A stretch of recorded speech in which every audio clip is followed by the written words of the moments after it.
राधे राधे सभी को। पूतना का वध। कृष्णा जी के जन्म के 6 दिन बाद जब कंस को पता चला कि छलपूर्वक वसुदेव और देवकी ने अपने पुत्र को कहीं और भेज दिया है, तो उसने चारों दिशाओं में अपने अनुचरों को भेज दिया और कह दिया कि अमुक अमुक समय पर जितने भी बालकों का जन्म हुआ हो उनका वध कर दिया जाए।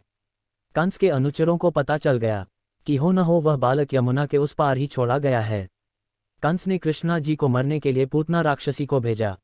पूतना भेष बदलने में माहिर थी। पूतना ने कृष्ण को मारने के लिए अपने स्तनों पर हलाहल विष लगाया था, जिसका भगवान शंकर जी ने पान किया था ताकि दूध के साथ विष भी अंदर चला जाए और कृष्णा जी की मौत हो जाए। पूतना ने सुंदर नारी का रूप धारण करके आकाश मार्ग से सीधा नंद बाबा के महल में गई और कृष्णा जी को गोद में उठाकर अपना दूध पिलाने लगी। पूतना का मनमोहक रूप देखकर यशोदा माता और बलराम की माता रोहिणी भी मोहित हो गई और उनको दूध पिलाने से नहीं रोका पाए। उन्होंने सोचा कि यह कोई स्वर्ग से उतरी देवकन्या है जो हमारे लाला को देखने के लिए आई है। अंतर्यामी श्री कृष्ण सब जान गए कि ये पूतना है और उन्होंने अपने दोनों हाथों से कुछ धाम करके उसके प्राण समेत दुग्धपान करने लगे। इससे पूतना चिल्लाने लगी और बाल गोपाल को हटाने लगी, लेकिन भगवान हटे नहीं। वह इतनी परेशान हो गई कि वह अपने असली रूप में आकर आकाश में चारों ओर घूमते हुए चिल्लाने लगी। इससे गोकुलवासी भयभीत हो गए। पूतना अपने राक्षसी स्वरूप में ही पृथ्वी पर गिर गई और जब गिरने की आवाज़ सुनाई दी तब नंद बाबा, यशोदा माता और रोहिणी उसके पास दौड़े दौड़े गईं।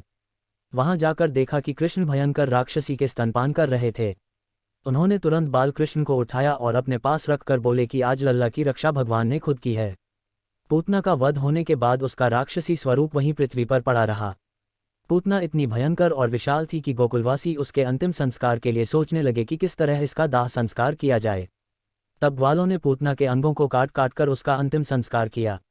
जब उसका अंतिम संस्कार हुआ तब उसके शरीर से चंदन की खुशबू आने लगी थी और वह खुशबू पूरे वातावरण में फैल गई। इसका वर्णन भगवत पुराण में मिलता है।